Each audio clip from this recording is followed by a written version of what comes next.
বিজেপিত এতিয়া গুজেই বৰগছ হল হিন্দুবাদী আদৰ্শৰে ৰাজ্যত সদস্যৰ সংখ্যা বৃদ্ধি কৰিছিল বিজেপিয়ে 2021 চনৰ পিছত বিজেপিত যোগদান কৰিছিল কংগ্ৰেছৰ সৰহসংখ্যক নেতাই 2021 চনত কংগ্ৰেছৰ হৈ প্ৰাৰ্থিত্ব পোৱা বহু নেতা এতিয়া বিজেপিত যাৰ বাবে এতিয়া বিপাঙত পৰিছে বিজেপি নেতৃত্ব প্ৰতিটো বিধানসভা সমষ্টিৰ বিপৰীতে এতিয়া বিজেপিৰ প্ৰাৰ্থীৰ সংখ্যা 2 পৰা 3 গৰাকী যাৰ বাবে সুৰক্ষিত স্থান বিচাৰিব লগা হৈছে দলটোৰ বহু জ্যেষ্ঠ নেতাই দলটোৰ প্ৰাক্তন সভাপতি তথা বৰ্তমানৰ মন্ত্ৰীৰ মুখত ওলাল এই কথা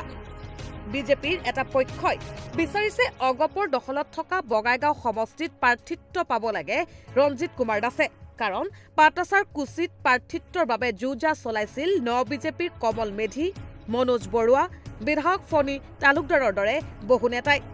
সেয়ে খুবত ফাটি ৰঞ্জিত কুমাৰ দাসে কবলৈ বাধ্য হল পৰিভ্ৰমী চৰাই নহয় ৰঞ্জিত কুমাৰ দাস পাটাছাৰ কুচি আৰু সৰভোগ মোৰ পছন্দৰ সমষ্টি এই দুটা সমষ্টিত নহলে নিৰ্বাচন নেখেলাৰ ইংগিত ৰঞ্জিত কুমাৰ দাসৰ বাৰে বাৰে সমষ্টি খলাই নাথাকে ৰঞ্জিত কুমাৰ দাসে তাতে মই কানখন পাটাছাৰ কুচিত যেহেতু আছো বা পূৰ্বতে মই সৰভোগৰ মানে হেৰি আছিলোঁ মই কিবা পৰিভ্ৰমী ৰাজনীতিবিদ নেকি চবতে পৰিভ্ৰমণ কৰি ফুৰি নাই তেনেকুৱা দলে কিয় সেইটো চিন্তা কৰিব কাৰণ কিয় দলে চিন্তা কৰিলে হয়তো মোক পাটাছাৰ কুচিতে খেলাব নেখেলালে হয়তো সৰভোগত খেলাব আৰু নহয়তো ক'তো নেখেলাব হয়তো কিন্তু কথা নাই বাৰ্তানে মোক বঙাইগাঁৱত কিয় খেলাব কোনো যুক্তি নাই নহয় বঙাইগাঁৱত মই লোকসভাৰ হৈ পেলাই কাম কৰিছোঁ লোকসভাৰ কাম কৰি পেলাই 15 দিন তাতে কাৰ্যালয়ত থাকি পেলাই যেহেতু আমি যেহেতু একোজন কাৰ্যকৰ্তা থাকি পেলাই কাৰ্যালয়ত থাকি পেলাই 246টা বুথৰ সভা কৰিছোঁ 16খন পঞ্চায়তৰ সভা কৰিছোঁ 25খন ৱাৰ্ডৰ সভা কৰি 25,000 ভোটত আমি জিকাইছোঁ আৰু আগতেও ৰাইজক কৈছিলোঁ যে 30,000তকৈ তলত আমি নিজিতোঁ আৰু মোৰ যিহেতু মুখৰ নিৰ্বাচনৰ সময়ত মুখৰ বাণীটো বাণী হৈ যায় আৰু নিৰ্বাচনৰ আগতেও কৈছিলোঁ এই কথাষাৰ 30,000তকৈ তলত নিজিতোঁ আনকি এখন গাঁৱত কৈছিলোঁ 30,000তকৈ তলত জিকিলে মোৰ নামত কুকুৰ পুহিব দিছিলোঁ কাৰণ এইটো কনফিডেণ্ট আমি গতিকে মই মাজগাঁও বুলি এখন গাঁও এখন আছিলে অসমীয়া গাঁও তাতে সভাতে মই কৈ আহিছিলোঁ গতিকে আমি মানুহ লিপছ দেখিলে গম পাওঁ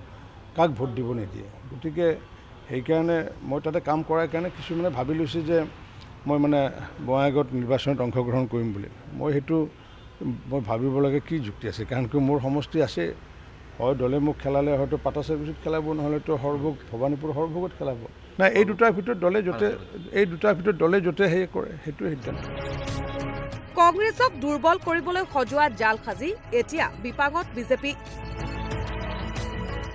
ভিডিঅ' জাৰ্নেলিষ্ট সন্তোষৰ সহযোগত প্ৰিয়ংকা দাসৰ ৰিপৰ্ট ঈশান নিউজ গুৱাহাটী।